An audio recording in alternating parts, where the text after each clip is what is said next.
Blood on the Bayfront. Chapter 1. Night Shift. St. George's Medical Center always smelled faintly of disinfectant and sea breeze, an odd combination that somehow felt like home to Nola Lestrade. St. George's Medical Center never really slept. Even at midnight, the building hummed with low, constant life, ventilators sighing, monitors pulsing, the distant murmur of voices behind half-closed doors. But as Nola Lestrade pushed through the staff entrance that night, it felt as if the hospital was holding its breath. She paused just inside the doorway. Something's off. It wasn't anything she could name. The fluorescent lights still buzzed overhead. The polished floor still gleamed faintly under the harsh white glow. The faint scent of disinfectant still wrapped itself around the salty whisper of the Caribbean air that snuck in every time the automatic doors parted. But beneath all of that, there was a weight, a quiet tension pressing down on her chest.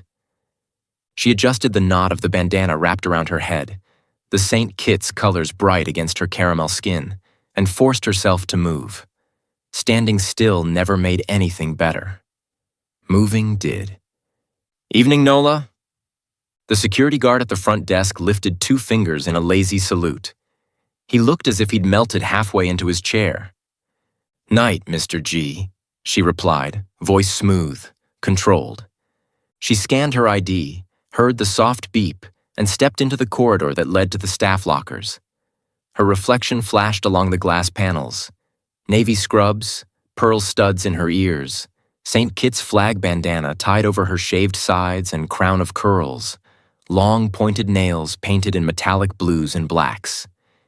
Even under hospital lighting, her skin carried a golden sheen, her lips glossed just enough to look alive, not unprofessional. She didn't dress up for anyone here. It was armor, beauty as control. Her locker door creaked softly as she opened it. She slipped her bag inside, checked her phone, no new messages, and tucked it away. A moment later, she had her supply cart in hand, metal wheels squeaking as she guided it toward the main ward. The sound echoed down the hall. Squeak, squeak, squeak. The ward at night always felt like a different building than the one that existed in the daytime. Gone were the visitors with their loud voices and anxious questions, the wandering toddlers, the clatter of food trays. At night, the walls tightened. The spaces between breaths lengthened. The air cooled. Nola preferred it this way. At night, she could hear things. She could hear the way the old building shifted and creaked as it settled. She could hear the uneven pattern of someone's struggled breathing before a monitor caught up and screamed. She could hear her own thoughts. Tonight, though, those thoughts kept circling the same unease. She reached Ward C and nudged the swinging door open with her hip. The lights inside were dimmed, set low to a soft golden hue. Monitors glowed like tiny moons beside each bed. Shadows pooled in the corners, thick and quiet. Nola checked her list and started with the medication room, replacing gloves and wiping down surfaces with quick, practiced movements. Her body worked on automatic. Her mind drifted. 3 cases in 2 days. She'd overheard the doctors talking at the nurses' station that afternoon when she'd come in early for an extra shift. They hadn't been whispering exactly, but their voices had dropped in that particular way that said they knew they shouldn't be discussing this in the open. Severe anemia. No visible source of bleeding, no trauma, no surgery, no obvious internal bleed on scans, no explanation. "Maybe it's some weird virus," one of them had murmured. "Or lab error." "It has to be," another replied. But even from across the station, Nola could see he didn't believe it. She hadn't said anything, of course. Orderlies weren't invited into that level of conversation. She was supposed to push the cart, clean the beds, move the patients, restock the supplies. Not notice patterns, not ask questions. But Nola had always paid attention. She watched faces, watched energy, watched the way people's eyes changed when they were afraid or lying or hiding something. These 3 patients were not hiding anything. Something was happening to them. She pulled her cart out of the medroom and turned down the row of beds. Ward C held the more stable patients. Post-op recoveries, chronic cases, the elderly with a list of diagnoses longer than the chart they were written on. But the room felt drained. She stopped at bed 7. "Hey, Miss Henry." The elderly woman lying there seemed even paler than she had earlier. Her skin was the color of cold candle wax, stretched thin over fragile bones. The gray wisps of her hair fanned around the pillow like smoke. Miss Henry's eyes fluttered open at the sound of Nola's voice. They were milky, unsteady, but searching. "It's just me," Nola soothed. "Bringing more supplies. You're all right." Not true, she thought. But sometimes the lie was part of the job. She checked the chart clipped to the foot of the bed. Hemoglobin, 5.2. Her stomach tightened. That was dangerously low. "Miss Henry, you in any pain?" Nola asked, more to hear the woman's voice than because she expected anything new. The nurses had already documented her symptoms. The old woman swallowed, the movement slow, as if even that cost effort. Her gaze flicked to the ceiling, then to Nola's face, as if tracking something Nola couldn't see. "It sat on me," she whispered. Nola froze. What did? Wait. Miss Henry's voice was thin, cracking like old paper. "On my chest, last night, couldn't scream, couldn't move, felt it drinking the breath out of me." A small shiver skated down Nola's spine. Sleep paralysis, she told herself. People had those experiences all the time. Shadows at the edge of the bed, a crushing pressure, dreams that felt too real. But Miss Henry's hand shot out, surprisingly strong, and grabbed Nola's wrist. Her fingers were ice cold. "It had eyes," she rasped. "Red. No, darker, like when the sun gone, but the sky still bleeding. Don't let it come back." Nola swallowed. For a moment, she felt the urge to look over her shoulder, to check the corners of the room, the shadows beneath the bed. She didn't. She pried Miss Henry's fingers gently from her skin and patted them. "Try to rest," she murmured. "If you feel anything strange again, press your call button. Someone will come. If it's even something we can fix." She moved on, pushing the cart to the next bed, pretending that the lingering chill on her wrist was just the air conditioning. 2 beds down, another patient slept under a thin blanket, his chest rising and falling with shallow breaths. Young man, maybe late 20s. Too young to look that weak. She glanced at his chart. Same thing. Critical anemia. No obvious cause. Her nails clicked softly against the metal as she set down a roll of bandages and a box of gloves. The sound broke up the quiet, like distant rain on a window. Patterns. 3 patients.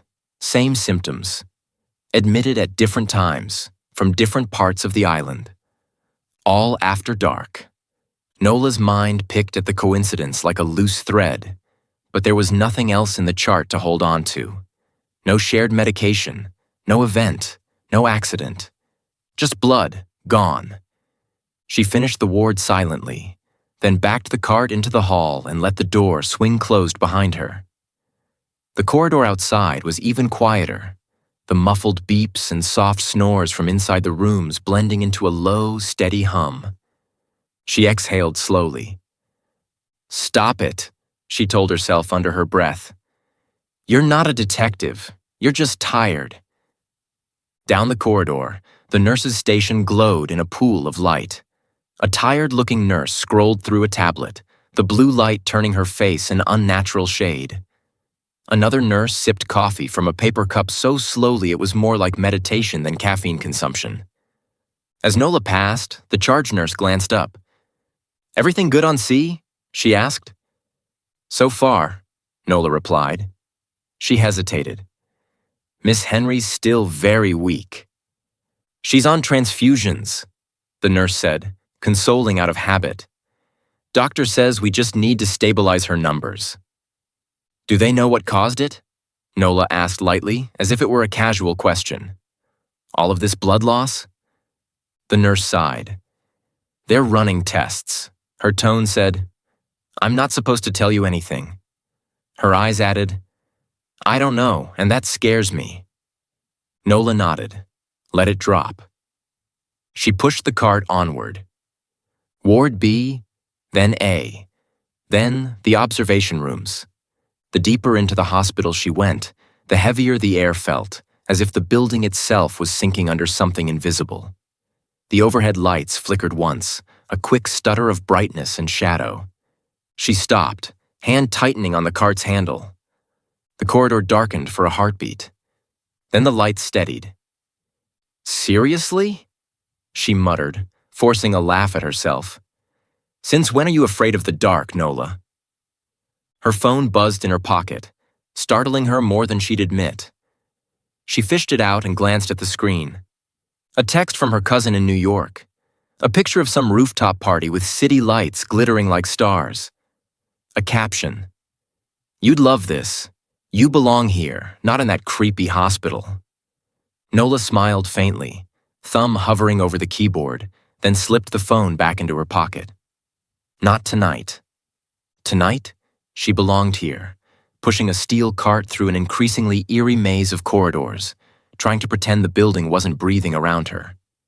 She finished her rounds on the general wards and turned toward the elevator that led to the emergency department. The doors slid open with a soft ding, and she stepped inside, pressing the button for the lower floor. The ride down was brief, but somehow the silence inside the elevator felt deeper, as if the walls had soaked up every sound. Nola watched her reflection in the mirrored panel. The dark bandana patterned with green, yellow, red, and black. The smoky eyes.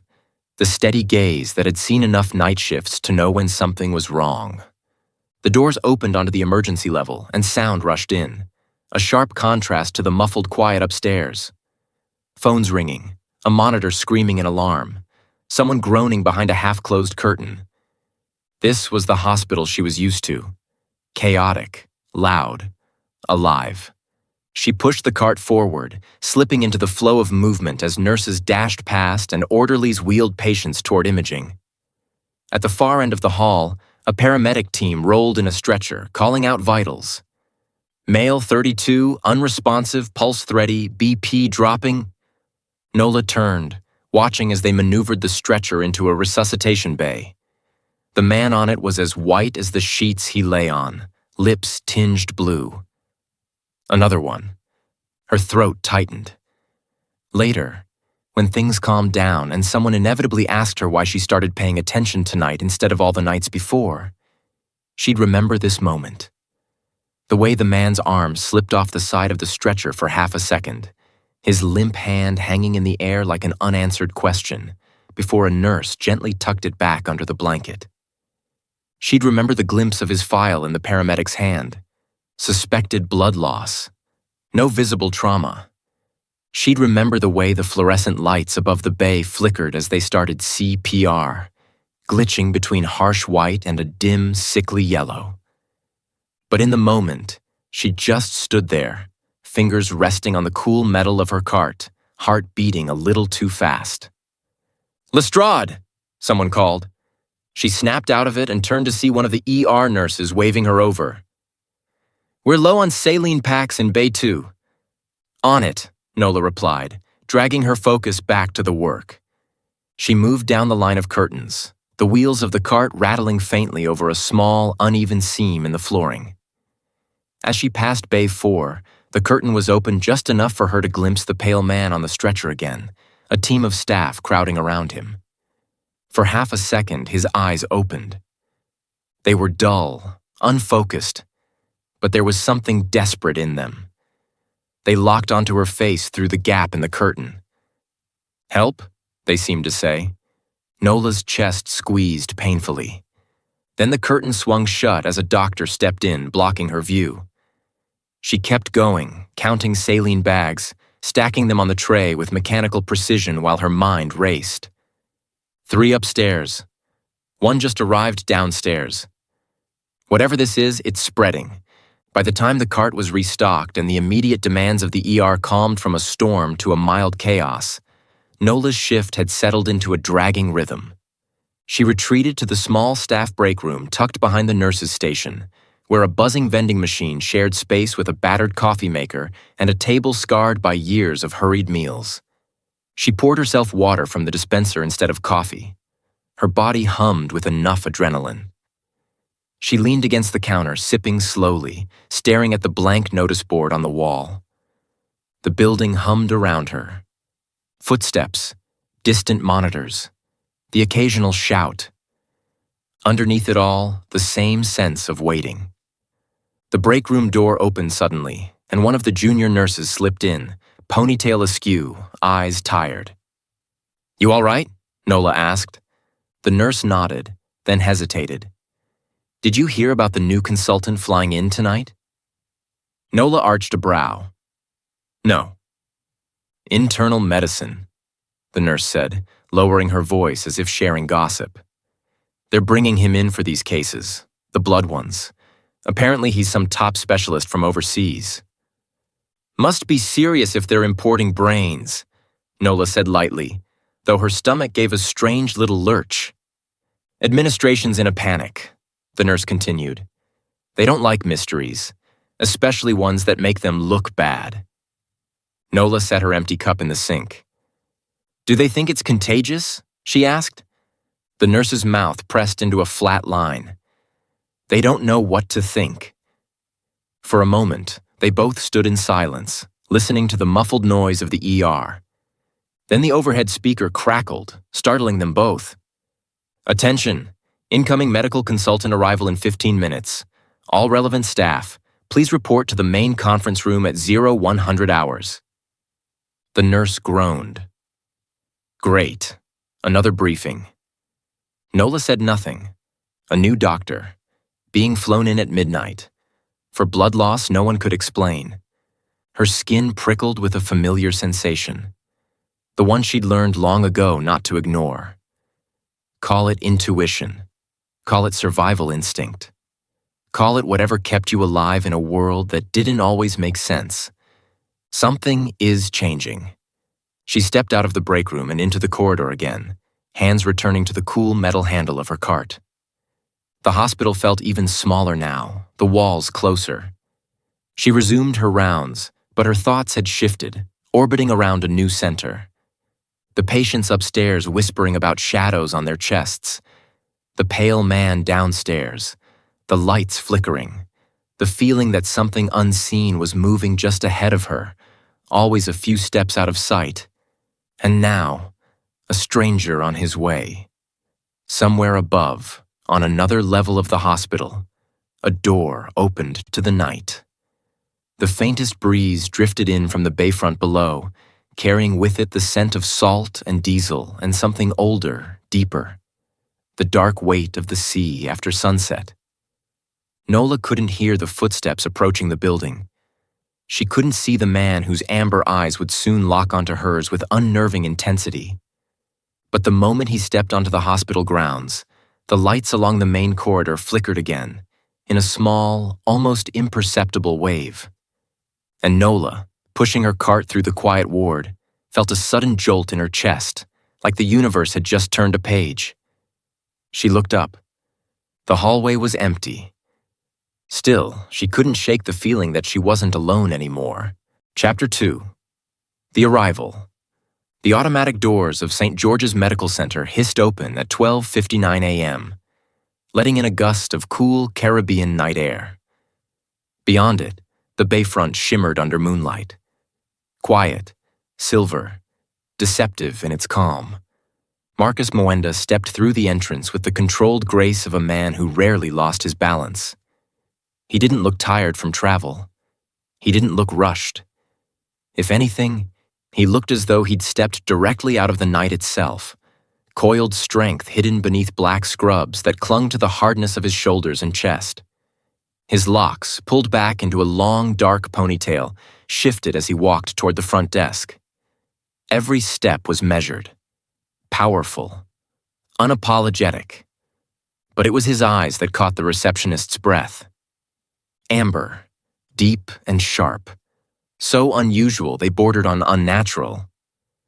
"Good night, doctor?" the receptionist asked, fumbling with her keyboard. "Dr. Mwenda," he replied, offering a restrained nod. His voice carried a low, steady resonance, warm, yet edged with something untamed. The receptionist found the name instantly. "You're the internal medicine consultant brought in for the acute anemia cases." He didn't respond to that. He didn't need to. Instead, he glanced toward the corridor leading deeper into the hospital, his gaze sharpening as though he could already smell something off. Something wrong. Something familiar. For the briefest moment, the lights overhead flickered, faint but noticeable. The receptionist blinked. "Sorry, we've been having electrical glitches all night." Marcus set his duffel bag down beside the desk. "Where can I find the latest patient files?" "Right here." She slid a stack toward him. He lifted them with long, graceful fingers, his grip controlled but undeniably strong. As he flipped through the pages, the small muscles along his jaw tightened.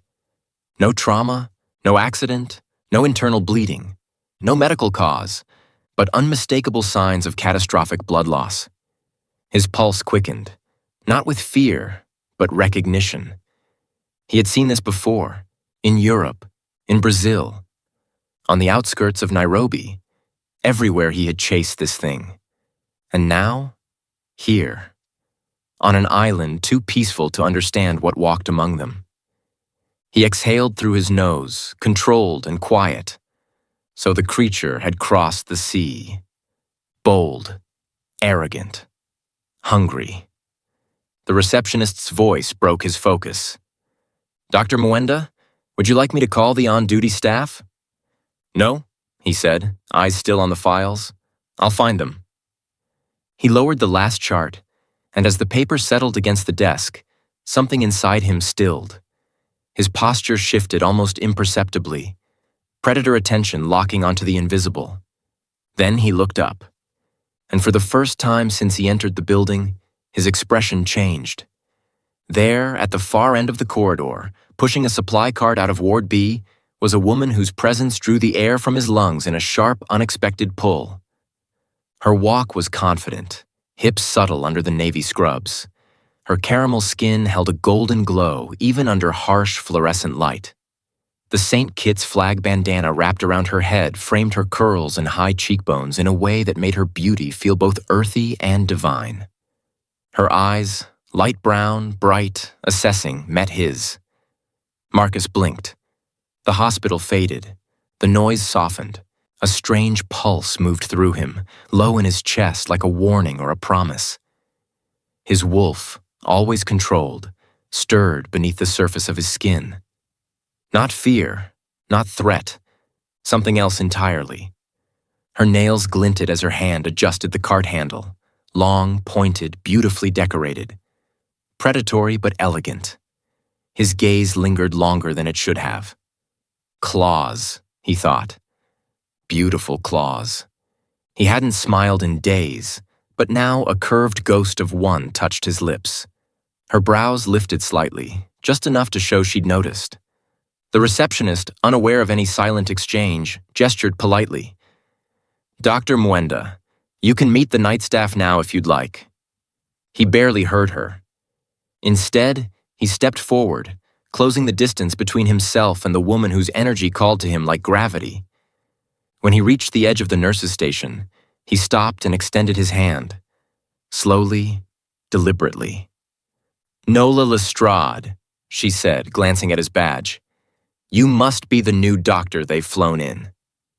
Her voice was calm, but he caught the undercurrent, curiosity, caution, a spark of something harder to name. Her nails brushed his palm as she shook his hand, and a current of sensation shot up his arm, hotter than it should have been. For a split second, the lights flickered again. Neither of them broke eye contact. "Marcus," he said quietly, voice dipping into something deeper than professionalism. "Marcus Mwenda." Nola released his hand, but Marcus didn't step back. "What brings you here so late?" she asked, tilting her head slightly. "We weren't expecting you this shift." He held up the file folder. "I'm here because of this." Her eyes flicked to the papers, then back to him. "The blood cases?" "Yes." His amber eyes darkened. "Tell me everything you've seen." She hesitated, not because she didn't know the answer, but because intuition tugged at her. Something about him felt different. Not dangerous, but intense. Too intense. Still, she spoke. "I've seen 3 cases upstairs. One just came into the ER." She lowered her voice. "It isn't normal. Whatever this is, it's draining people, not bleeding them out." The muscles in his jaw tightened. Exactly what he feared, and exactly what he came for. "Show me," he said. Not a command, not a request. Something in between, something that made her pulse flutter. Nola didn't know why, but she stepped aside and motioned for him to walk with her. As they moved down the corridor together, the overhead lights dimmed again, barely perceptible. Marcus noticed. Nola didn't. Something else in the hospital noticed too, and watched. Chapter 3. The first case. The walk toward C felt unusually long. Nola didn't know whether it was the silence of the hallway, the weight of what Marcus carried in his files, or simply the man walking beside her. Tall, composed, and inexplicably magnetic. But every step seemed to stretch, deepen. She kept her eyes ahead. Mostly. Marcus, on the other hand, watched her from the corner of his vision. Not subtly, not boldly, just attentively. As if studying a piece of art he didn't want to stare at directly. His senses were sharper around her. It unsettled him. It intrigued him. Finally, he spoke. "Your observations were precise," he said quietly. "Not everyone notices patterns like this." She didn't look at him. "I pay attention." "I can see that." Something about the way he said it made warmth rise in her chest. Unwanted, distracting. She tightened her grip on the cart handle and quickened her pace. When they turned the corner into Ward C, Nurse Aisha was waiting. Aisha Williams was compact, fierce, and famously unfiltered. A brilliant nurse. But she had a habit of believing every attractive doctor should be interested in her, and every attractive woman was competition. Tonight, both stood in front of her. "So you're the new specialist," she said, eyes dragging up Marcus's frame with a little too much enthusiasm. "Administration didn't tell us you'd be so qualified." Marcus nodded politely. Nurse Aisha. But Aisha's attention flicked immediately to Nola, landing with a mix of suspicion and annoyance. "You're giving the doctor a tour?" she asked Nola. "Just showing him the cases," Nola replied calmly. Aisha folded her arms. "Didn't know orderlies were doing orientations now." Nola's jaw tensed. "Didn't know nurses were so territorial about hallways?" Marcus felt the spark between them like static. Aisha huffed. "Anyway, the patient in bed 7 is due for vitals. I'll take care of that since you're occupied." She shot Nola one last look and pushed past them, swaying her hips more than necessary. Nola rolled her eyes. Marcus suppressed a smile. "She seems spirited," he murmured. "That's one word," Nola muttered. They moved toward Miss Henry's bed, her breathing shallow, monitors casting a pale glow across her fragile frame. Marcus scanned the chart again, then crouched beside the bed with a gentleness that didn't match the power in his build. "Miss Henry?" he said softly. "Can you hear me?" Her eyelids fluttered. "The weight came back," she whispered. Nola and Marcus exchanged a look, deep, instinctive, heavy with unspoken understanding. Marcus leaned closer. "Did you see anything? Anyone?" Did something touch you?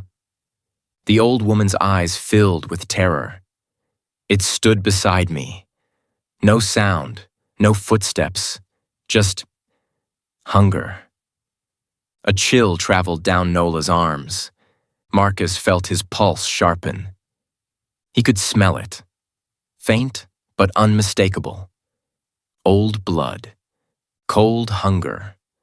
A predator's residue. The creature had been here. Recently. He stood abruptly. "Nola," he said, voice low. "Where's the third case?" "Downstairs in ER," she replied. "I need to see him. Now." Nola nodded, already moving. "Let's go." Marcus followed, but halfway down the ward, they were stopped by Dr. Ria Singh, young, brilliant, and notoriously competitive, and very clearly interested in Marcus.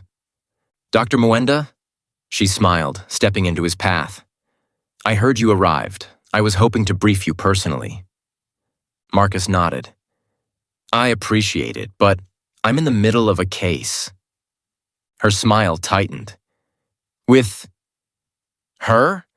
She flicked her eyes dismissively toward Nola. "With the staff member who identified the anomaly in these cases," he replied evenly. Ria blinked, surprised.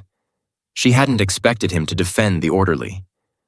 Marcus stepped past her and Nola followed, but Ria's voice chased them. "If you need a real medical briefing, I'll be on call." Nola snorted softly once they were around the corner. "She's subtle." Marcus's mouth curved. "Very. You should know," Nola added.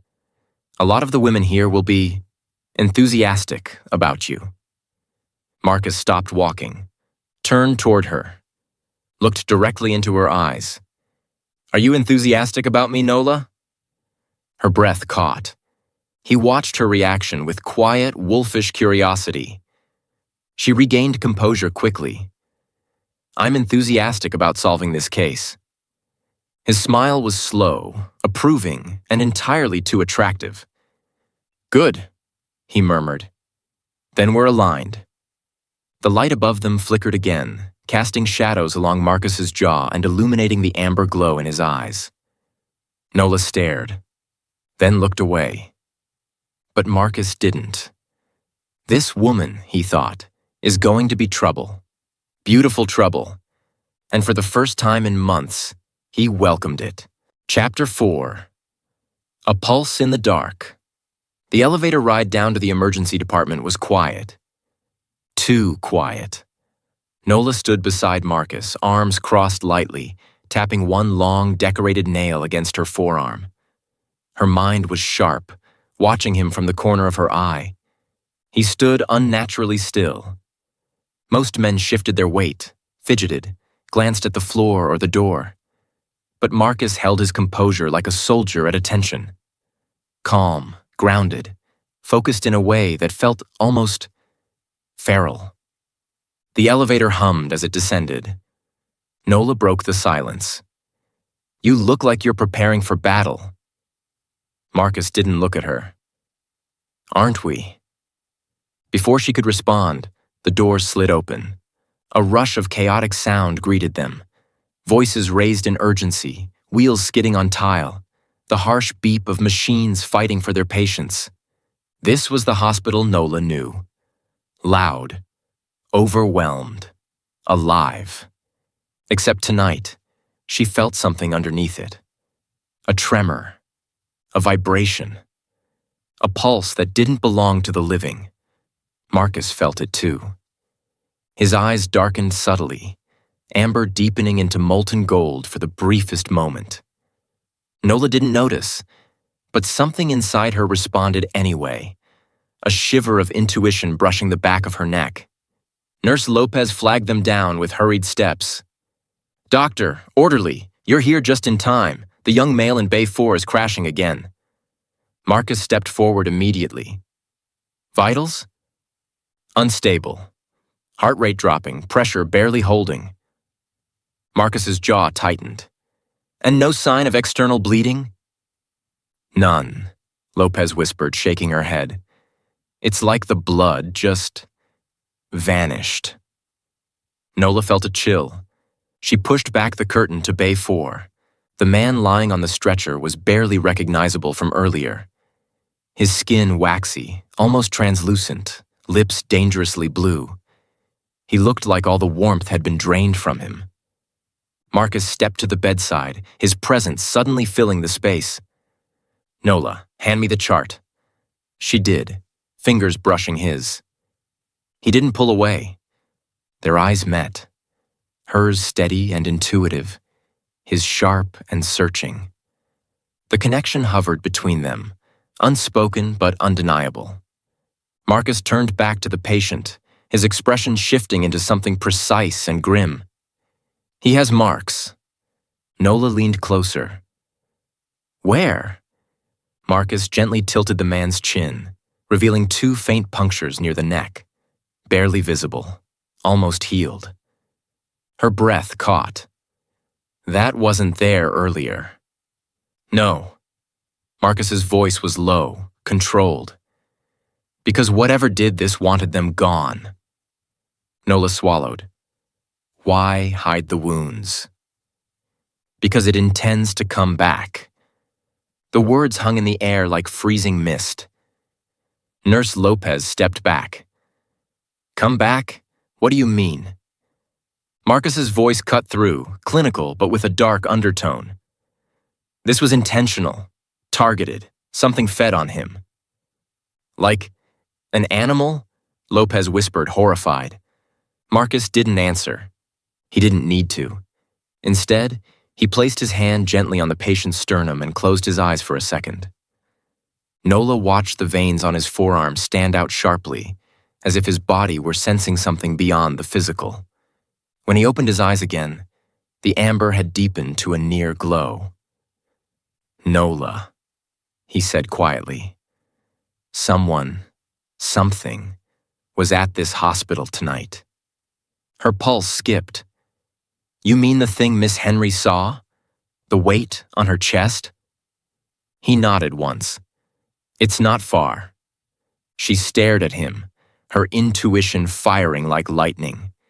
She should have felt afraid, but standing next to him, she didn't.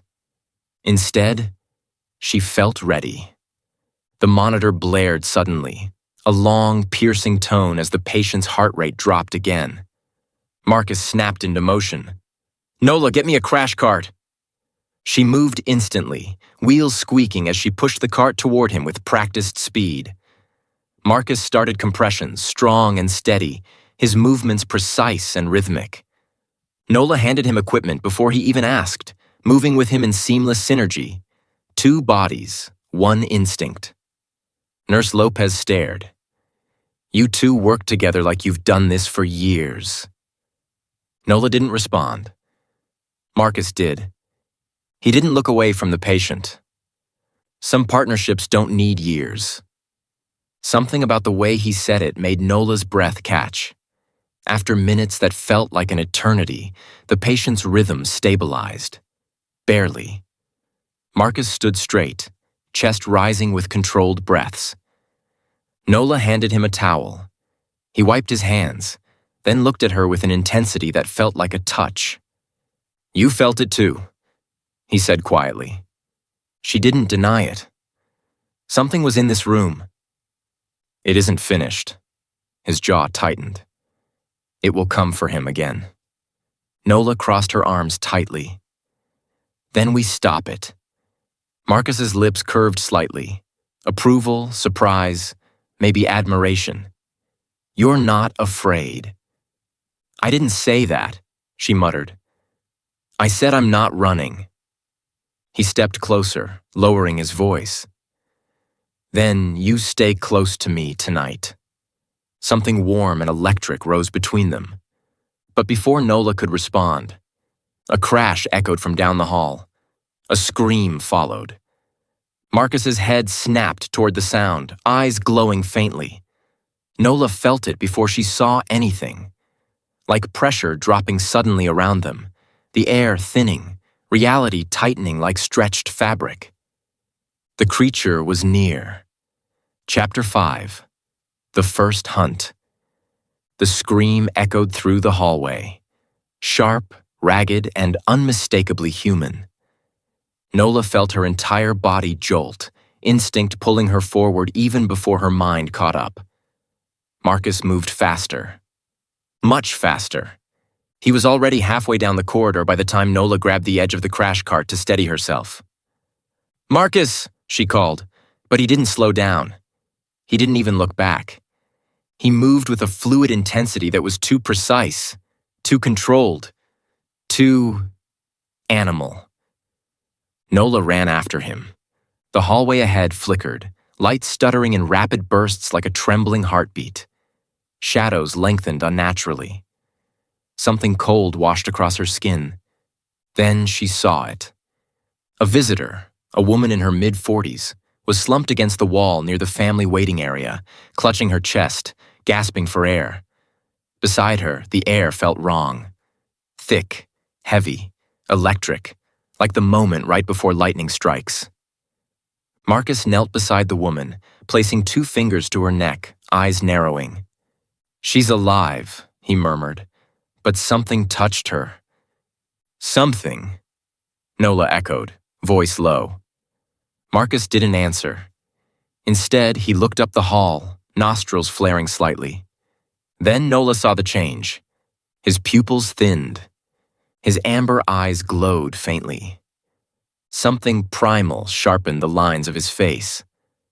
"Marcus," her breath caught. "Your eyes." He exhaled slowly, forcing the glow to dim. "Later." But his voice had dropped into something deeper, rougher, almost a growl. Nola swallowed but didn't back away. She didn't know what he was. Not yet. But she knew he wasn't dangerous to her. Not in the way that mattered. He rose to his feet, energy radiating off him in waves. "It's still here," he murmured. "Close." "How close?" Nola asked, stepping beside him. His eyes flicked to her, surprised at her fearlessness, maybe even impressed. "Close enough to smell," he said softly. A chill skated down her spine. "What does it smell like?" "Rotting sweetness," Marcus replied. "Old blood. Hunger." The lights above them flickered again, and this time Nola heard it. A whisper, like breath sliding across tile. It wasn't human. A cold draft snaked through the hall. The waiting room door creaked softly, swinging a few inches open. Something had gone inside. Marcus stepped forward, posture shifting subtly. Shoulders looser, stance darker, more grounded. His instincts were unmistakable. He was hunting. "Stay behind me," he whispered. Nola hesitated. "I'm not leaving you alone in there." Marcus turned to her fully this time, and for the first time since she'd met him, she saw unfiltered concern in his eyes. Not panic, not fear. Concern. "Nola," he said gently, "you don't know what's in that room." She lifted her chin. "Neither do you." A slow breath left him. Not frustration, but acceptance. He knew he couldn't stop her. "Fine," he murmured, "but stay close. And if I tell you to run, you run." Her heart pounded. "Deal." Marcus pushed the door open, and the waiting room lay before them in dim shadows. The air was unnaturally cold. The television on the wall buzzed static even though it was turned off. Nola's breath fogged faintly in the air. Hospitals don't get this cold. Marcus stepped in first, muscles taut beneath his scrubs. His eyes glinted under the flickering light. There were chairs, abandoned magazines, a child's forgotten stuffed animal on the floor, nothing else until a whisper. Soft, barely there, like breath skimming across glass. Nola grabbed his arm. "Did you hear?" "I heard it." Then it happened. A shadow slid across the ceiling. Fast, fluid, impossible. Nola gasped. Marcus's body snapped into motion, his hand pushing her gently but firmly behind him. The shadow moved again, this time closer. For a split second, Nola saw a shape. Not fully a figure, not fully a creature. Something in between. Long limbs, dark, sunken eyes, mouth open as if gasping or tasting the air. Marcus growled, an actual low growl vibrating through his chest. And the creature recoiled, startled. It remembered him.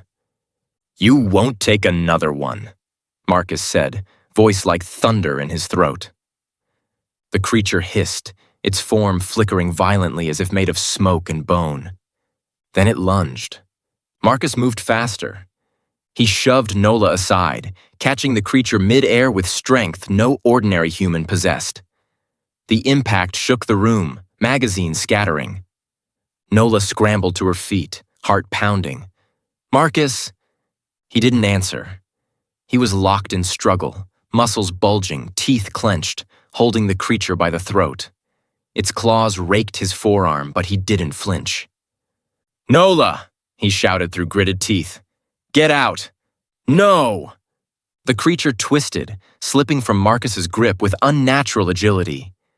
It flickered to the far corner of the room, crouched low, trembling, snarling. Then it stared at Nola. Her breath froze. It knew her. It marked her. And before Marcus could reach it again, the creature dissolved, collapsing into smoke that slithered under the door and vanished down the hall. Silence fell. Marcus stood there, chest heaving, glowing eyes fading back to amber. Nola's legs trembled, but she stood her ground. He looked at her, wild, shaken, furious at himself for letting her get that close to danger. Then his voice broke the quiet. "You shouldn't have stayed."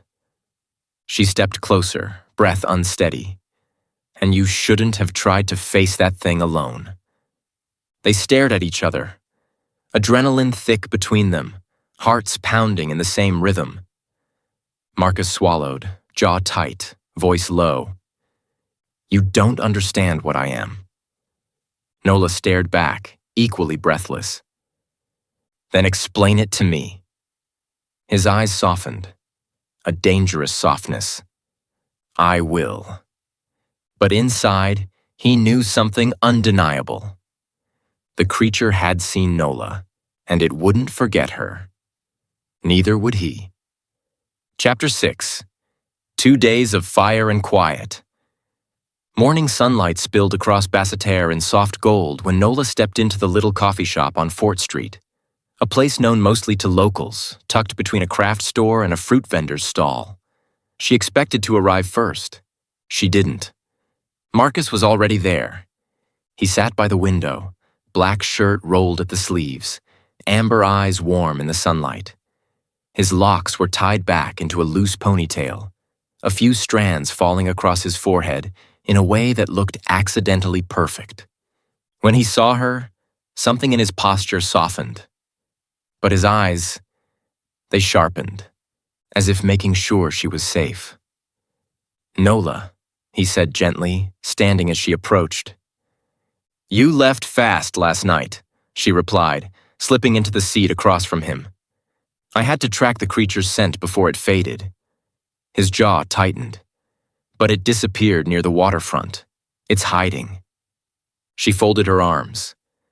"And I'm supposed to just pretend none of this happened?" "No," he said quietly. "You deserve answers. But I don't know how to give them without exposing you to things you're not ready for." "Try me," she said, voice low, steady.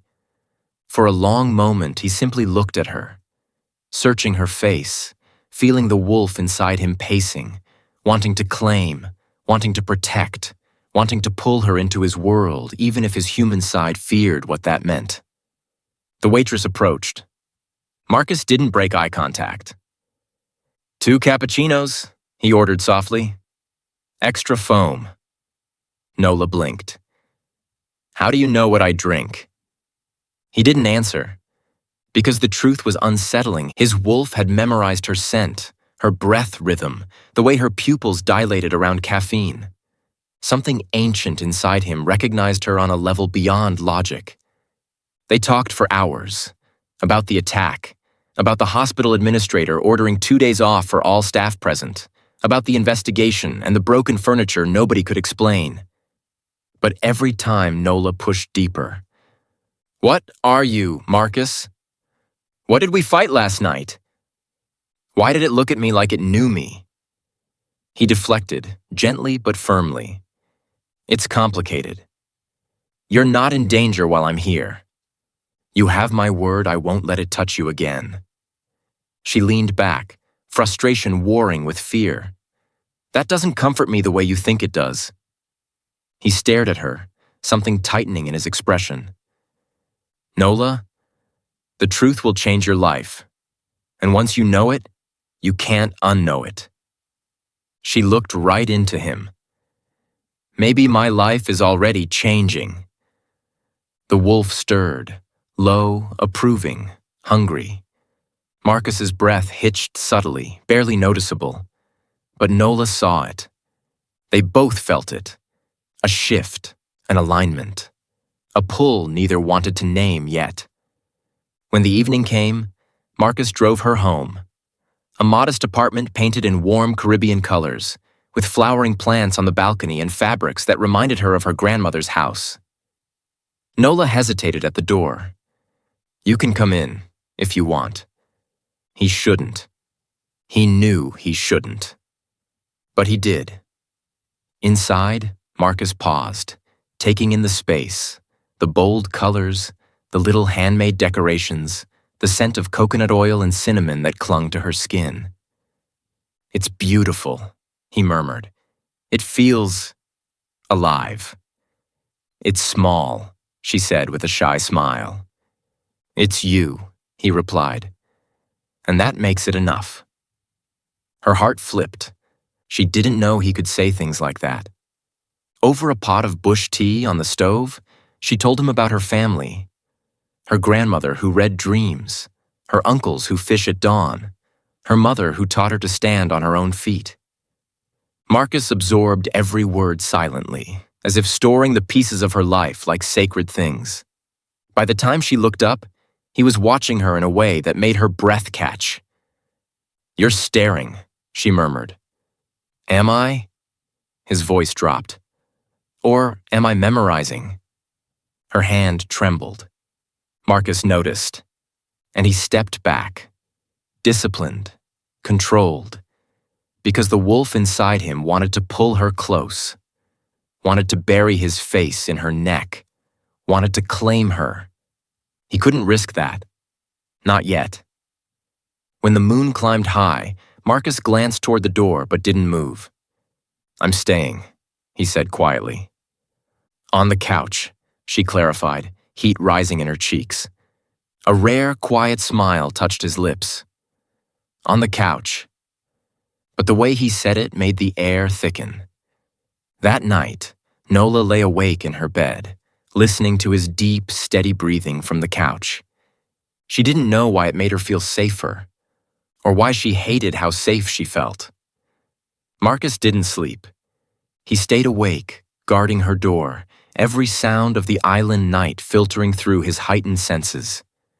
The creature had marked her, and his wolf had marked her in return. By the second day, the connection between them had sharpened into a constant, unspoken awareness. Breakfast turned into a walk turned into driving. Driving turned into Marcus steering them toward the wealthy side of the island, a part of St. Kitts Nola had only dreamt about. The entrance to the Hyatt rose like polished marble and glass carved into the hillside, guarded, discreet, shimmering under the sun. Nola's voice dropped. Marcus, this place is for diplomats and CEOs. I know, he said simply. You've been staying here? He didn't answer. He just led her past staff who bowed respectfully, eyes dropping to the floor as if Marcus were royalty. He guided her to a private elevator. Up, up, up. When the doors opened, Nola drew in a breath. Marcus's suite was stunning. Floor-to-ceiling ocean views, gold accents, a private plunge pool on the terrace, fresh orchids, rare art, and a scent like cedar and moonlight. "This isn't a room," she whispered. "This is a palace." Marcus watched her reaction, something soft and possessive in his eyes. "It's nothing compared to what I've walked away from," he murmured. "But it's enough for now." She turned to him slowly. "Who are you, Marcus?" His throat tightened. His wolf pressed forward. The truth was rising, unavoidable. Instead of answering, he stepped closer. Too close. His breath warm against her cheek. "Nola," he whispered. "I need you to understand something before I tell you everything." "What's that?" she breathed. He lifted a hand, brushing a stray curl from her face. Her eyes fluttered. "I shouldn't want you," he said softly. "But I do." Her breath trembled. "Marcus. And if I take you any further into my world," his voice dropped, rougher now, "I won't be able to let you go." The tension snapped taut between them, electric, magnetic, undeniable. Their lips hovered inches apart, her breath mingling with his hand brushing her waist, her fingers curling into his shirt. For a heartbeat, the world held still. They almost kissed. Almost. Something crashed somewhere in the hotel suite. A vase tipping over from some unseen force. Nola jumped. Marcus stiffened, eyes flashing gold. The creature had followed them, and the moment shattered. Chapter 7. The Creature's Warning. For a few heartbeats, neither of them moved. The shattered vase on the marble floor gleamed under the soft afternoon light, water from the fallen orchid spreading into a slow-moving pool. But it wasn't the broken glass that froze Nola's breath. It was the sense. The cold pressure in the air, the whisper of something unseen brushing across the back of her neck. The same wrongness from the hospital. The same presence.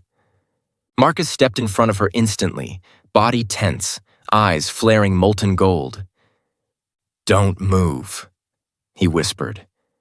His voice was no longer clinical or controlled. It was primal, the voice of a predator assessing another predator. Nola swallowed hard. "Marcus, is it inside?" "No." He lifted his head, sniffed the air. It was at the balcony, watching. Her skin crawled. "How do you know?"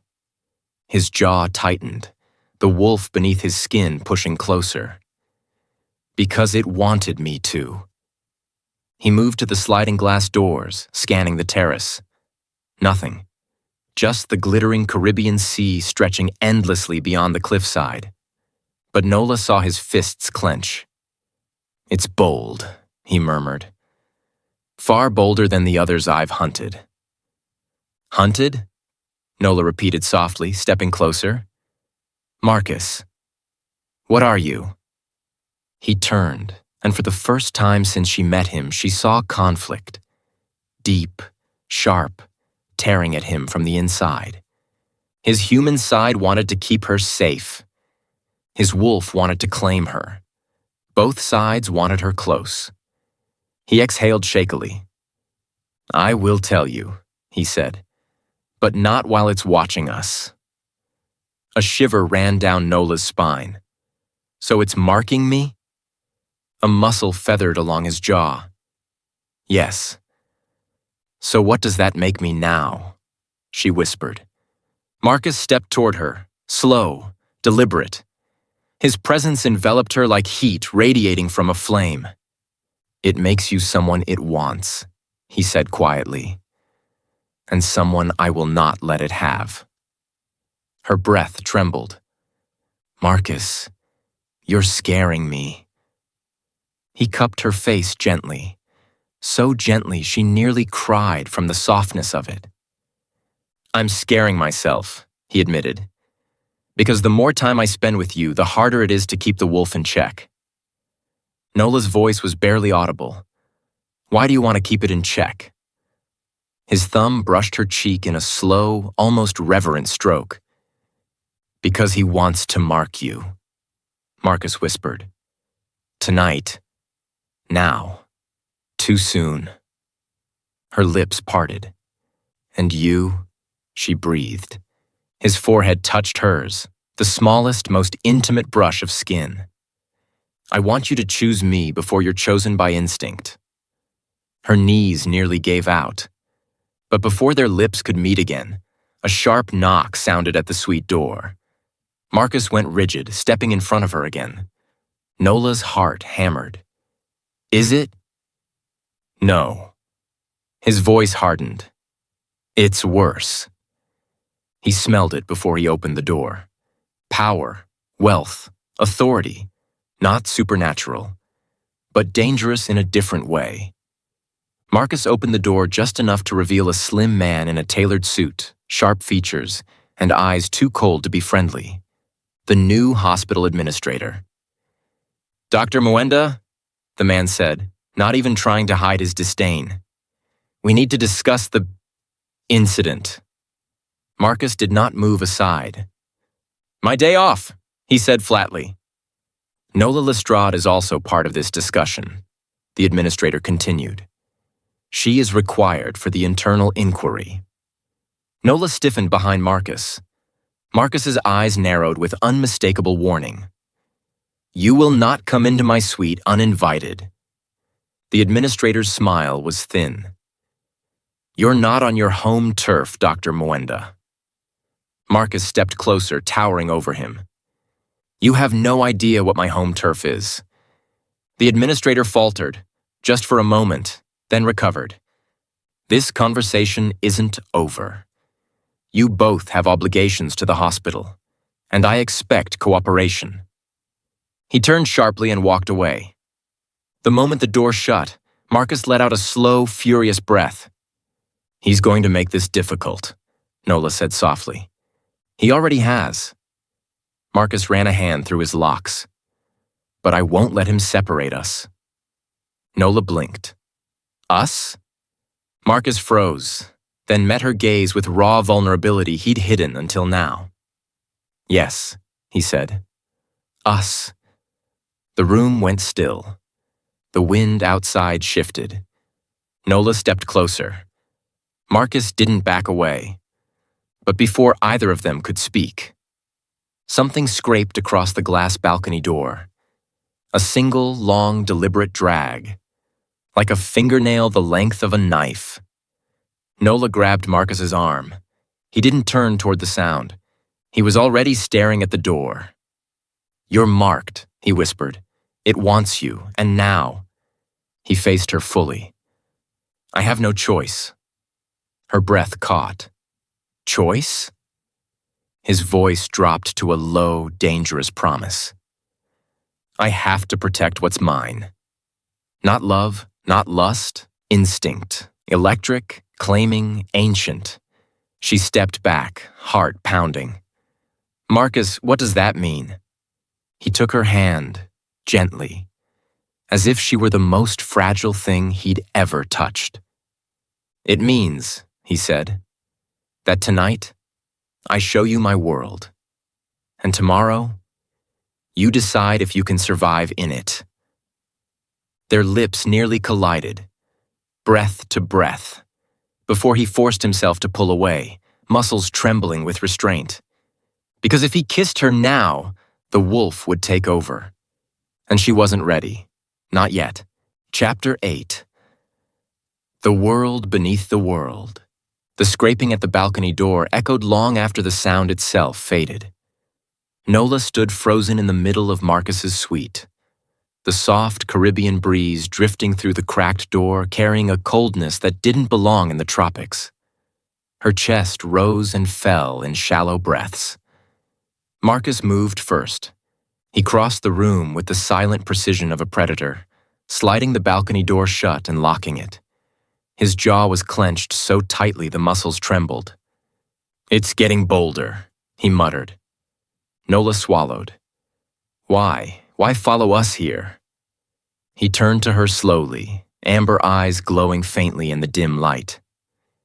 "Because it wants you," he said. "And because it knows I want you too." Her breath hitched. That truth, spoken so simply, sent a pulse through her body that she couldn't explain. Marcus took a slow breath, struggling to steady himself. "Get dressed," he said gently. "We're leaving." "Where are we going?" "My world." She hesitated, torn between fear and the pull that had been growing between them since the moment they met. "And if I say no?" she whispered. His expression softened, the wolf retreating just enough for the man to speak. "Then I stay here with you. I don't leave your side." A beat. "But the creature won't either." Nola felt the truth of it, felt it in her bones. She nodded. Marcus's shoulders eased just slightly. "Pack something comfortable." Nola turned to her bag. Marcus turned away too, out of respect, out of discipline, out of fear that even the sight of her skin might unravel what little control he had left. Marcus's car, a sleek black SUV that looked ordinary from the outside but hummed with a quiet, almost supernatural power, cut through the winding roads of St. Kitts. Nola watched the blur of palm trees, street vendors packing up for the evening, the glow of small homes where families gathered for supper. Then the landscape shifted. The road climbed the hillside toward the wealthy district. Private villas, diplomatic residences, and gated mansions. Yet Marcus drove past all of them. "Where are we going?" she asked. "To the part of the island only old money knows," he said softly. "The part hidden from your maps." Her brows lifted. "You've only been here a week." He glanced over at her, lips curving. "A week for you, not for me." She frowned. "Marcus, how old are you?" He didn't answer, but she felt the answer in her gut, older than she could imagine. The SUV rolled to a stop before an unmarked gate nestled into the hillside. 2 guards stood there, not in uniforms, but in sleek black attire, their eyes sharp, posture suspiciously wolf-like. Without a word, they bowed. Bowed. Nola's breath caught. Marcus stepped out and opened her door himself. "Welcome," he murmured, "to the Mwenda estate." "But you said you were staying at the Hyatt," she whispered. "I am," he said, "but my people insisted I claim my ancestral accommodations." He gave a soft huff. "I refused, so they moved the estate here." Nola blinked. "Marcus, this is insane." "It is," he said. "So is the life you're stepping into." He led her through the gate. Inside stretched a world she'd never seen. A vast hidden compound carved into the hillside, lit by warm lanterns and moonlight. Sleek architecture blended with stone and wood, creating a sanctuary that was ancient and modern at once. The guards bowed again. Staff stood quietly at a distance, watching Marcus with reverence, and Nola with curiosity. One whispered, "Is she the one?" Marcus shot him a look so sharp it cut the air. They fell silent instantly. Nola's heart pounded. What did he mean by that? Marcus inhaled, steady but tense. "I told them not to assume." "Assume what?" He turned to her, slowly, cautiously, as if approaching something sacred. "That you are my mate." Nola froze. Marcus stepped closer, voice dropping to a whisper. "I didn't bring you here for them," he said. "I brought you because the creature marked you, and because I trust no one else to protect you." Her voice trembled. "Marcus, I still don't know what you are." He reached out and tucked a curl behind her ear. This time, he didn't stop his fingers from brushing her jaw. "You will," he murmured. "Tonight." Marcus took her to a private rooftop overlooking the sea. The wind was cool, carrying the scent of salt and distant rain. Nola stood beside the stone railing, trying to ground herself with deep breaths. "This is a lot," she whispered. "I know," he said. "Why me?" she asked. He turned to her, eyes glowing faintly again. "Because the moment I saw you, the wolf recognized you." She swallowed. "As what?" "As his." Her heart pounded. "But you're not him." His jaw flexed. "No, but we share the same instincts." A pause. "And we both want you." She looked away, trying to steady her breath. Marcus stepped closer. Too close, intoxicatingly close, and lifted her chin gently. "But I need you to want me by choice, Nola," he said softly. "Not because instinct demands it." Her breath hitched. "You're not real," she whispered. He smiled faintly. "I assure you I'm painfully real." Their faces drew closer. Closer. Her hands drifted to his chest. His fingers trailed down her arm in a slow, claiming stroke. Then a wind whipped across the rooftop, freezing, violent. Nola stiffened. Marcus's eyes snapped gold. The creature was near. Watching. Testing. Marcus stepped in front of her, body trembling with the effort of holding human shape. "Nola," he whispered, voice deep and shaking. "I'm going to show you who I am." Her eyes widened. "Marcus," he turned his head slightly, just enough to look at her. "Don't run." Then he let go. Chapter 9. The Wolf Revealed. The moment Marcus said, "Don't run," the air around them changed. The rooftop seemed to breathe, the wind pulling back as if the night itself were waiting. The lantern flames tilted in one direction, drawn toward him. Nola's heartbeat echoed in her ears, her palms damp, her body rooted in place by something stronger than fear. Marcus stepped away from the railing, back toward the center of the rooftop. Away from her, but watching her every movement with eyes that were no longer fully human. His voice was low, ragged. "Once this starts, I can't stop halfway." Nola swallowed. "Do what you have to do." A flicker of something, pain, relief, devotion, crossed his face. Then it began. Marcus's spine arched first, a sharp inhale dragging through his chest as though his body were being pulled by invisible threads. His shoulders rolled back, broader, heavier, muscles thickening beneath his skin. He dropped to one knee. A soft crack sounded, the bones of his hand shifting. Long fingers curling against the stone floor as claws pushed through his fingertips. Nola gasped, stepping back. Marcus's head jerked upward, eyes blazing gold, pupils thinning into slits. His jaw elongated just slightly. Not fully shifting yet, caught between man and wolf. Breath steaming now, despite the warm Caribbean air.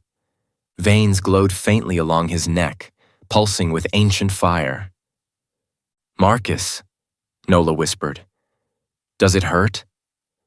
His voice came out doubled, man and beast overlapping. "Yes." She took a step toward him. He snarled, not at her, but at the instinct inside him. "Stay. There." His back rippled. One wave of movement after another. as if something inside him was rolling forward, claiming new territory. His shirt tore at the seams as muscles thickened, fur beginning to push through his skin in short, dark bursts. Nola covered her mouth with trembling hands, but she didn't run. Marcus lifted his head, his almost shifted face turning toward her, eyes glowing with longing and warning. "Nola," he whispered, voice breaking. "Don't be afraid."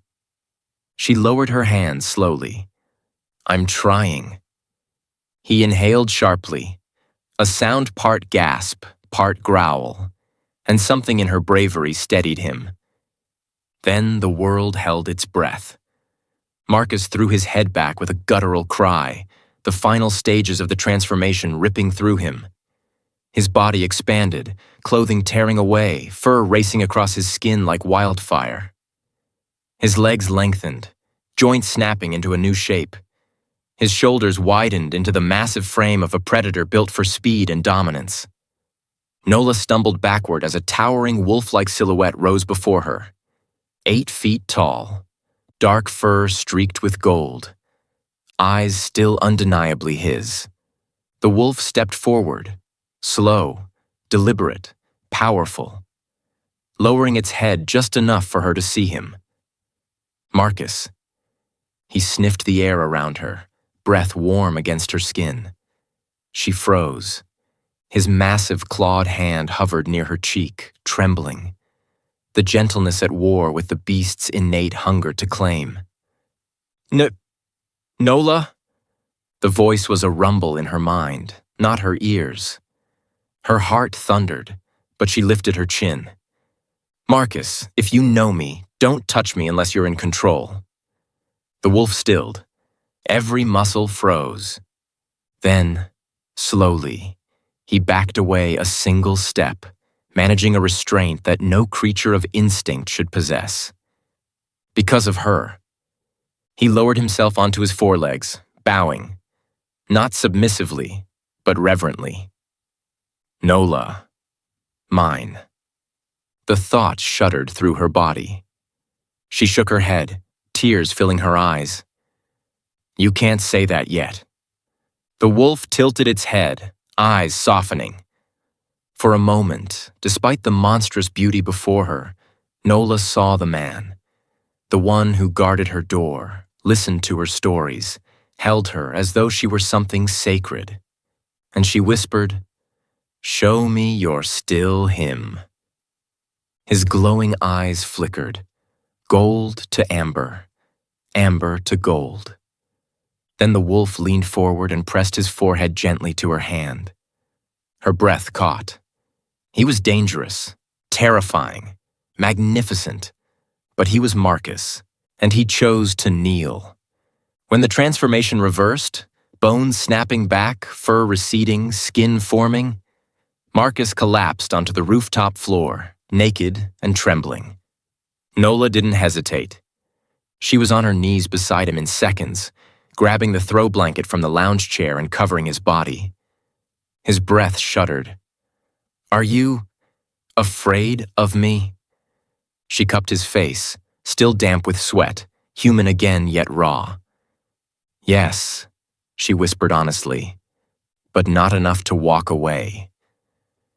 His eyes opened, human, vulnerable, full of awe. "Nola." She brushed her thumb along his jaw. "I saw the wolf. Now show me the man." He swallowed and leaned into her touch.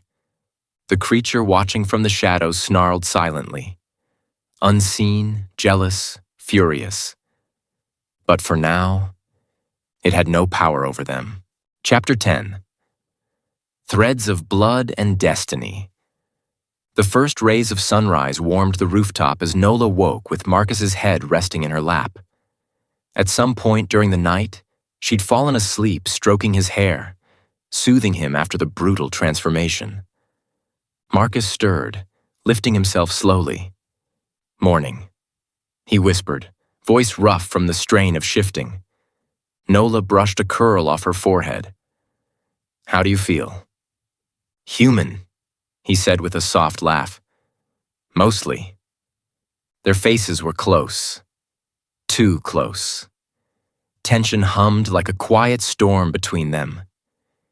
Intimate, gentle, charged. "Last night," she whispered, "I saw you. The real you."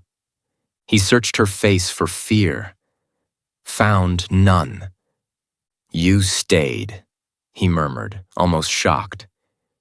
"You needed someone," she said, "and I wasn't going to leave you alone in that pain."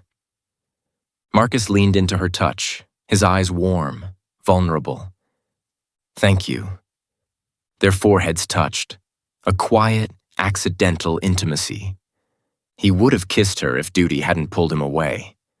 A heavy chime resonated across the compound. Marcus exhaled sharply. "The council. They're summoning me." "You have a council?" Nola blinked. "You'll see," he murmured. "Just stay close." As Marcus and Nola prepared to leave the rooftop, a sudden chill brushed Nola's skin. Not from danger, from intuition. She turned toward the horizon instinctively. Because somewhere outside the estate walls, in an abandoned warehouse near the Basseterre port, a pair of crimson eyes were staring at a cracked window, watching the sunrise with irritation. The vampire lifted his hand, touching the faint burn on his skin where Marcus's energy had collided with his the night before. "Nola," he whispered. His voice trembled with fascination and hunger. She stayed with him, even after the shift. A smile, thin and dangerous. Rare, very rare. Behind him, a human figure stepped forward, pale, tired, anxious. "Master, what about the administrator? He's asking for more instructions." The vampire's smile widened, amused and dismissive. "Tell Kelston to proceed with the inquiry. I want them stirring the girl's life. I want her cornered." "Why?" The vampire's eyes glowed red. "Because creatures like me do not chase without purpose." A pause. "And the girl is not ordinary." Scene 2. Intimate fallout in the morning light. Marcus and Nola descended into the main estate corridors. The staff moved silently, respectfully, eyes lowered, bodies tensing with curiosity. Marcus kept a protective hand on her back. "You don't have to hover," she teased softly. "Yes," he murmured. "I do." She blushed. He noticed. Inside the private lounge, Marcus poured her a cup of herbal tea from an antique teapot. "Is this another werewolf thing?" she asked. "The tea?" "It's a me thing," he said. "I memorized the scent you like." Nola froze. "How?" Marcus looked into her eyes, warm amber, returning to human clarity. "Because my wolf can smell your emotions." She almost dropped the cup. "My what?" "Your fear, your calm, your curiosity, your attraction." Her eyes widened. Marcus smiled. Slow, devastating, confident. "Especially that." She swatted his arm, embarrassed. He caught her hand gently and didn't let go. Scene 3. The Ancestral Revelation. Before they left to face the council, Marcus opened a carved wooden box and removed a small charm. "Wear this. What is it?" He placed it around her neck with surprising tenderness. "It shields your aura, conceals your spiritual scent." "From the vampire?" Marcus nodded, but as Nola looked down, recognition flickered. "My grandmother had this symbol on her amulet." Marcus froze. "Your grandmother, was she intuitive? Did she see things?" "She always said the women in our family came from a line of dreamers and healers." Marcus inhaled sharply, pacing once before turning back to her. "Nola, the symbol belongs to the seers of the Caribbean Isles." "The what?" "A supernatural bloodline thought to be extinct. They could see beyond the veil. They were hunted centuries ago until only myths remained." Nola swallowed hard. "And you think I'm part of that bloodline?" Marcus stepped closer, eyes filled with awe. "I don't just think it. I feel it. It's why the vampire is drawn to you. Why you see things. Why you didn't run from my wolf." The air between them vibrated. Destiny wrapped around them like silk. Scene 4. The Council Meeting. Marcus led her to a grand underground hall where supernatural leaders gathered. Shadows flickered. Whispers rose. Power radiated from every being present. A silver-eyed woman stepped forward. "She brought a human?" Marcus's voice cut like steel. "She is under my protection." Several murmured in shock. A tall man with a scar along his jaw spoke next. "Because she is marked by the vampire?" "And by something far older," Marcus replied. The hall fell silent. Nola shifted uneasily. Then the doors slammed open. A guard rushed in. "Administrator Kelston is outside demanding to see Nola Lestrade." Marcus's eyes flashed gold. "Absolutely not." "He says it's urgent," the guard continued. "He's searching the island." Nola's heart skipped. "Why would he?" "Because he's compromised," Marcus growled. "He's been influenced by something dark." The council murmured with rising concern. "What do we do?" Nola whispered. Marcus took her hand firmly, in full view of everyone. "We protect you, always." Chapter 11. The Pull of the Mark. The council meeting ended in a storm of whispers, suspicion, and thinly veiled panic. But Marcus didn't let anyone near Nola. Not the silver-eyed woman. Not the Shadow Walker. Not even his own second-in-command. As soon as they stepped out of the hall, he took her hand and walked her through a private side corridor of the estate. "Marcus," she whispered, breath uneven, "you're moving fast." "I need you away from their questions," he growled, voice low and vibrating near a rumble. "Their eyes linger too long." "Why does that bother you?" He stopped, turned, looked at her with heat so fierce her knees went weak. "Because when someone looks at what's mine with hunger," he said softly, "the wolf reacts." Her cheeks flushed. "You can't say things like that." "Why?" he murmured, stepping closer. "Because you're not mine yet?" Her breath hitched. "Marcus!" His knuckles grazed her cheek, sending a shiver down her spine. "You stayed with me after the shift," he whispered. "Do you know what that means to a wolf?" "I stayed because you needed me," she countered. "And I want you," he corrected softly. The air between them warmed, thick, charged. Nola stepped closer before she realized she'd moved. "Then why didn't you kiss me this morning?" His jaw flexed. "Because if I start, I won't stop." She swallowed. "Maybe I don't want you to stop." Marcus stared at her, stunned, aroused, undone. He backed her against the wall gently, his hands braced on either side of her head. His body didn't touch hers, but the heat rolled off him like fire. "Say that again," he whispered. Nola's pulse fluttered wildly. "Maybe. I don't want you to stop." A growl, low, deep, primal, rumbled through his chest. His forehead pressed against hers, breathing her in, fighting for control. "Nola," he warned softly, "if I kiss you now, I mark you in my mind, and then I'll never let another man near you. Ever." Her fingers slid up his chest, resting over his heartbeat. Maybe I don't want anyone else near me. He sucked in a breath, sharp, ragged. His mouth hovered over hers. Their breaths mingled. Her lips parted slightly. He moved closer. A spark of electric blue flashed behind her eyes. She gasped, clutching his shirt. Nola? Marcus cupped her face.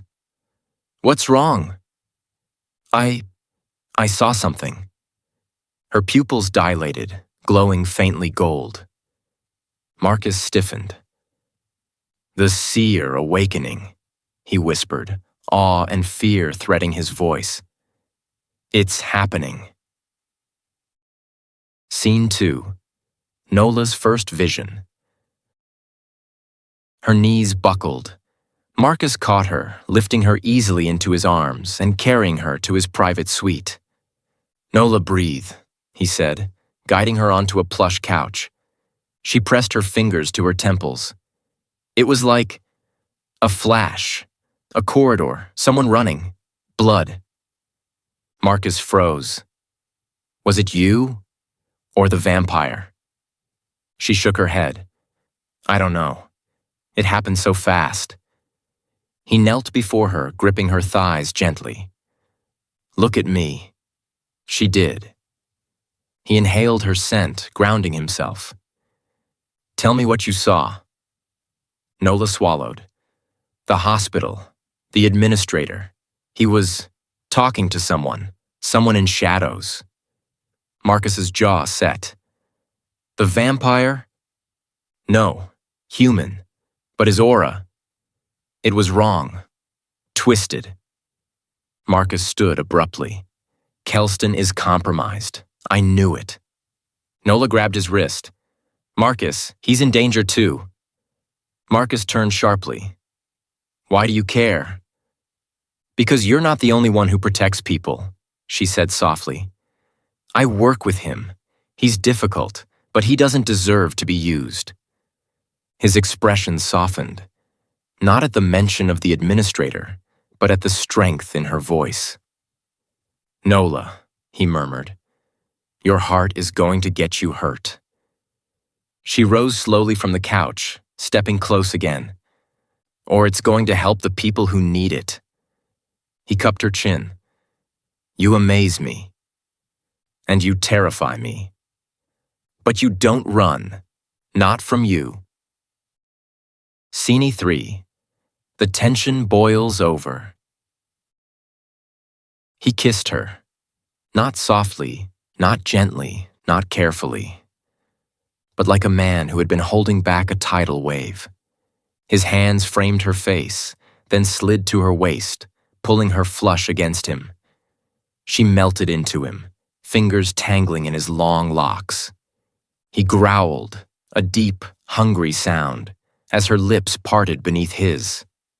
The kiss deepened, slow at first, then burning, consuming. Marcus broke the kiss only long enough to inhale sharply. You taste like heat, he whispered against her mouth. She shivered. And you taste like danger.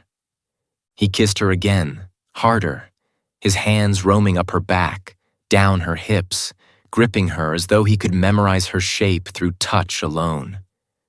But right when the heat was about to break into flame, right when Marcus's lips traced the edge of her jaw, right when he exhaled her name in a low, reverent gasp, a bell tolled through the estate, a warning bell. Marcus tore himself back, chest heaving. What is it? She gasped. He closed his eyes, listening with his wolf senses. The vampire, he whispered. It's on the move. Here? No.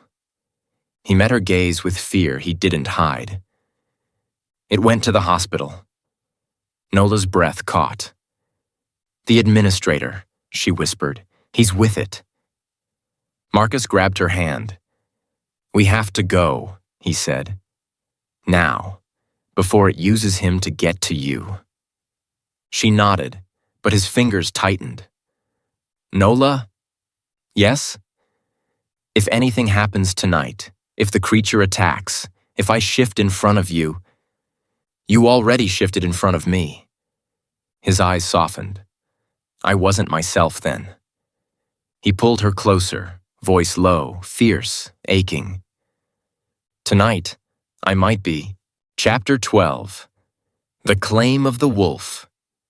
The council chamber erupted the moment Marcus announced he was leaving for the hospital. "You cannot take the girl with you," the silver-eyed woman snapped. "She is the creature's target." Marcus's aura flared, wolf energy rumbling under his skin. "I'm not leaving her unprotected." "You won't," a deep voice said from the doorway. Nola turned dash and froze. Marcus stood before her. But another Marcus walked in. A twin. The same height, the same jawline, the same amber eyes, but different. This one was calmer, sharper, more composed. His hair in shorter locks, his expression unreadable. Nola blinked. "Marcus." The newcomer bowed slightly. "I'm not him, Nola. I'm Makai." Twin, brother, same blood, same dangerous beauty. Marcus growled immediately. "No." Makai raised a brow. "You don't trust me?" "I don't trust you around her." Nola felt heat rise in her face. Makai's nostrils flared slightly, smelling her embarrassment. He stiffened politely. Marcus shot him a warning glance. "Don't scent her like that." Makai smirked. "Then stop being so loud about your feelings." The council murmured with interest. Nola's heart thudded. There was another wolf here just as strong as Marcus. And Marcus hated the idea of him protecting her. The jealousy was palpable, raw, primitive. "Brother," Makai said evenly, "you cannot fight the creature and guard your mate at the same time." "She isn't my mate," Marcus snapped. Makai's eyes flicked to Nola, then back to Marcus. "Your scent says otherwise." Marcus lunged, but Nola grabbed his wrist. "Marcus!" Her voice softened him instantly. "You have to go. If the administrator is in danger..." Marcus turned, cupping her face. "I won't leave you unless I know you're safe." "I am safe," she whispered. "Here." He kissed her forehead. Slow, lingering, full of conflict. Then he inhaled deeply, turned to Makai, and said through clenched teeth, "If you touch her, even by accident..." "I won't," Makai assured him. "But she's distracting." Marcus growled again. Marcus walked Nola back to his private suite. "I won't be long," he told her. "Then I'll wait here," she said firmly. He smiled sadly. "You'll stay here, but not alone." Before she could question it, Marcus kissed her, hard, quick, intoxicating, and stepped back. Her vision blurred. A heaviness washed over her. Her last sight was Marcus's eyes, full of regret and fierce love. As Makai stepped forward and caught her before she fell. "You tricked me," she whispered faintly. Marcus's throat worked. "Forgive me. You'd follow me into danger." And then he was gone. Marcus stormed into the hospital. Administrator Kelston sat in his office, visibly sweating. "You," Kelston stammered. "Dr. Mwenda, I don't know what's going on, but..." "You're being used," Marcus snapped. Kelston blinked. "Used? I just want funding, influence, a promotion." Marcus's eyes hardened. "Greed makes easy prey." A cold wind swept the room. The vampire appeared, a whisper of smoke solidifying behind Marcus. "You again?" Marcus growled. The vampire smiled. "I prefer your rival." Marcus lunged, their bodies colliding with supernatural force, shattering the desk. The vampire slashed across Marcus's ribs. Marcus bit into the vampire's shoulder. Both roared, but the vampire dissolved into smoke halfway through the blow. "Not today, wolf," its voice echoed. "I have a seer to awaken." Marcus stumbled, bleeding. "Nola!" He ran. Nola woke in a luxurious room, Makai sitting across from her watching. "You tricked me," she said. He lifted his hands. "I only caught you." She narrowed her eyes. "You're quieter than Marcus." "I'm the reasonable one," Makai said with a dry smile. "I don't break furniture." Nola laughed despite herself. "Tell me about him," she whispered. Makai hesitated, then answered. "He's fierce, loyal, more powerful than he knows, and when he chooses someone..." His gaze softened. "He chooses with everything." Nola swallowed. "And you? You're not jealous?" Makai met her eyes honestly. "I'm not a threat to my brother's destiny." Before she could respond, Makai stiffened. Marcus's energy faltered. Far away. Hurt. "Something's wrong," Makai said, standing. Nola gasped, her palm pressed to her temple. A bolt of pain shot through her skull. Nola screamed. Visions flooded her mind. Images of her ancestors running through forests, smoke, fire. Women with glowing eyes being dragged away. A witch hunt, a purge. Blood in the ocean. Nola dropped to her knees, clutching her head. The vampire's voice whispered inside. "I see you, little seer. Your blood remembers. Come to me." "No!" she screamed. Lightning crack energy burst from her chest. Makai grabbed her shoulders. "Nola, fight it!" "It's in my head," she gasped. I can't. The healer burst into the room. "She's awakening too fast. The creature is forcing the connection open." Makai snarled. "Break it."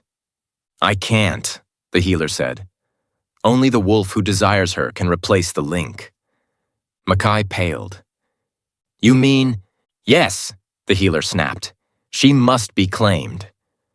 Nola sobbed from the pain. Marcus... "He's coming," Makai whispered. "Hold on." Nola was collapsing. The vampire's psychic grip tightened around her mind, tearing through memories, ancestry, her very sense of self. She screamed, body arching off the floor, her breath broken, vision splintered. Makai held her shoulders. The healer shouted orders. But only one voice reached through the storm. Nola. Marcus. Bloody, bruised, barely standing. But the moment he saw her, he went wild, dropping to his knees beside her and lifting her into his arms. She wasn't just in pain. She was disappearing. Her eyes flickered like dying embers. "Marcus!" she gasped. "It's pulling me." He crushed her to his chest, his breath shaking. "I'm here. Look at me. Stay with me." Her fingers curled weakly in his shirt. "It hurts. I can stop it," he whispered fiercely. "But I need your permission." Her gaze, unfocused and terrified, locked onto his. "Anything. Marcus, just don't let me go." That broke him. The healer stepped closer. "You have seconds. She must be claimed now." Makai added, "Brother, her spirit is slipping. If you don't anchor her..." "I know," Marcus growled, voice trembling. "I know." He lifted her face to his, desperation and desire burning in his eyes. "I wanted your first time with me to be slow," he whispered, forehead pressed to hers. "Wanted you to crave it, to choose me freely." "I do choose you," she gasped. "Marcus, please." That was it. The last thread of restraint snapped. He kissed her. Not gently, not carefully, but with raw hunger, pulling her body against his hands sliding to her hips as if anchoring her spirit through touch alone. Her arms closed around his neck. Her legs softened beneath her. Her breath went molten. The psychic pain dissolved beneath a rush of heat. The room faded. The council faded. Even the vampire's presence faded. There was only Marcus, his mouth, his body, the pull. The bond. He lowered her onto the plush rug, their bodies moving together with instinct older than both their bloodlines. Not graphic, but undeniably intimate. A tangle of limbs, gasps, trembling need. Her back arched beneath his touch as he whispered her name against her throat.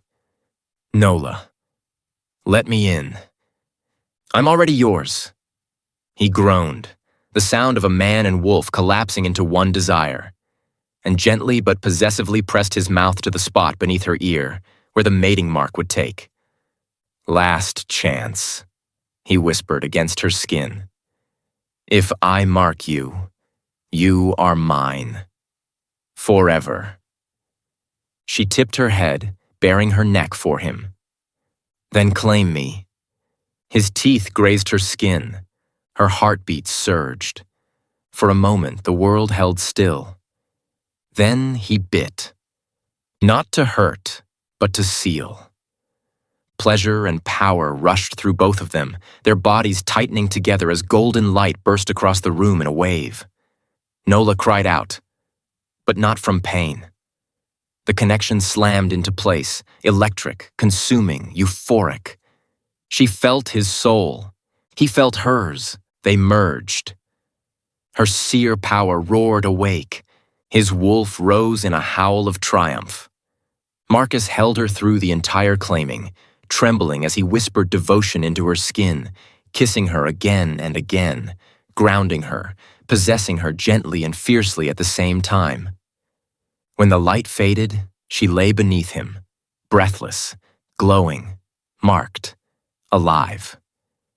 Marcus pressed his forehead to her shoulder. You're mine, he whispered. Nola lifted his face, cupping his cheeks, eyes wet with relief and desire. And you're mine. He kissed her again. Slow this time, reverent, as the healer and Makai quietly withdrew, giving them the privacy newly mated wolves deserved. Chapter 13. After the claim. Warmth. That was the first thing Nola felt.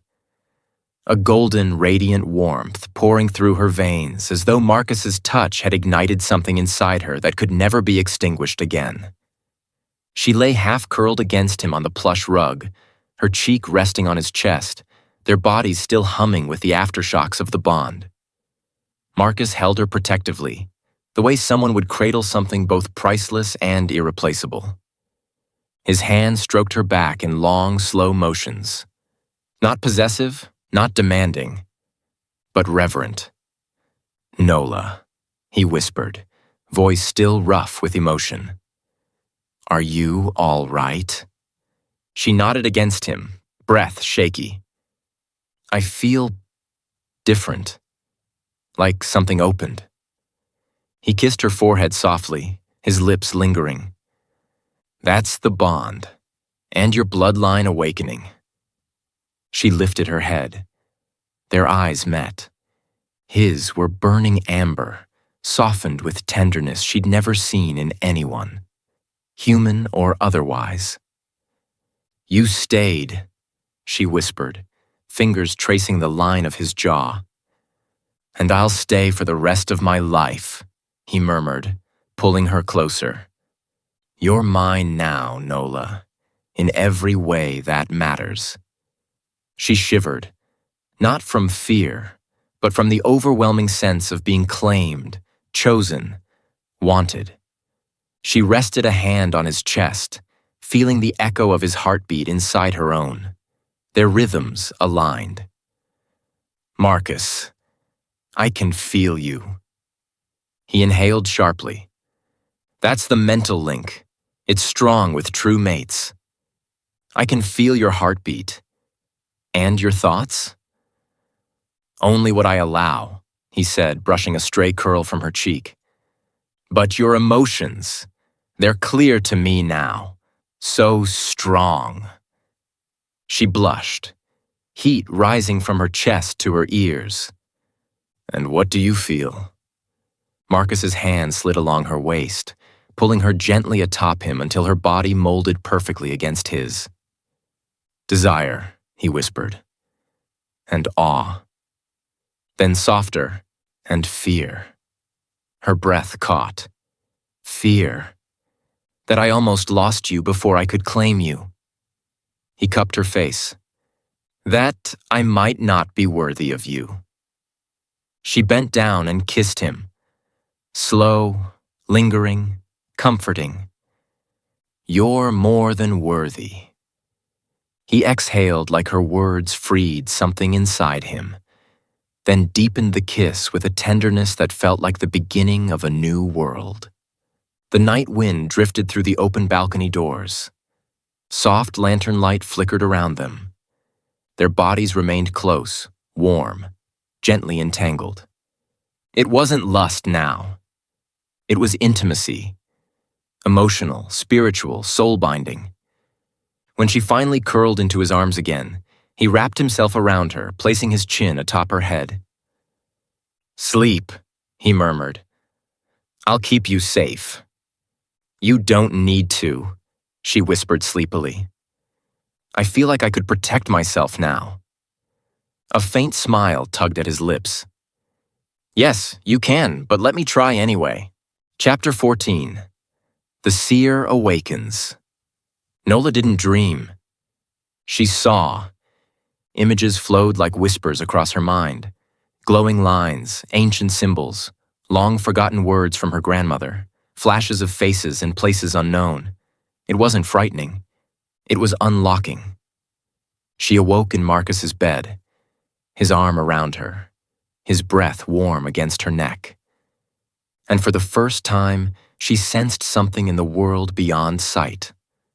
A pulse, a vibration, a signature. Marcus, she whispered. He stirred. Yes, my love? She inhaled deeply. I can feel everything. He sat up slowly, studying her. Tell me. The estate, your brother, the healer downstairs, even the guards outside the gate. I feel their emotions, their intentions. Marcus's eyes widened, shocked. Already? She nodded. And you? I feel you the strongest. He pulled her onto his lap, kissing her shoulder. That's because our bond is complete. She shivered at the pleasure that rippled through her spine at his nearness. But Marcus, I feel something else. He stiffened. What? Anger, hunger, rage, and jealousy. It's close, but not here. Marcus's expression hardened. The Creature, Chapter 15. The Creature's Fury. Miles away, in the abandoned coastal ruins near Black Rocks, the vampire writhed in absolute rage. The mating mark seared through the psychic tether he had placed on Nola. Her mind had slipped from his fingers, her power no longer open to him, her fear no longer accessible, her spirit no longer vulnerable, and Marcus's energy now guarded her like a golden shield he could not breach. No! The vampire roared, slashing at the stone walls. The psychic backlash from the broken link burned through him, blistering his skin. She is mine, but the bond was complete. A true wolf claim, a sacred mark. He could no longer bend her to his will, and the loss made him reckless. He stormed out of the ruins, dissipating into shadow and reappearing near the hospital where Marcus had last confronted him. The ground cracked beneath his feet as he summoned dark energy. I will rip your mate from your cold hands, wolf.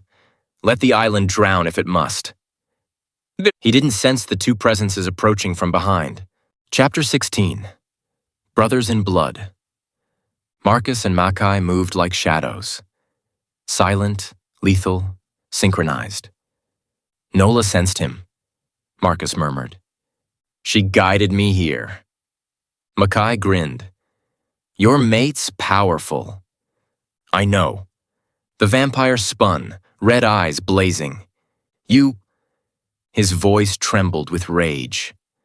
You took her from... Marcus cut him off with a punch that shattered bone and sent the vampire flying. You tried to destroy her mind. Marcus's eyes bled gold. You tried to claim what was never yours. Makai circled. You're sloppy tonight, leech. Jealousy looks ugly on you. The creature snarled, lunging. But the brothers were ready. Marcus tackled him from the front. Makai struck from behind. Claws, fangs, power. For the first time, the vampire faltered. You can't kill me, it spat. Maybe not, Marcus growled, but I can end you. A final coordinated blow, a clash of wolf strength and ancient magic, sent the vampire crashing into the rocks with a deafening crack.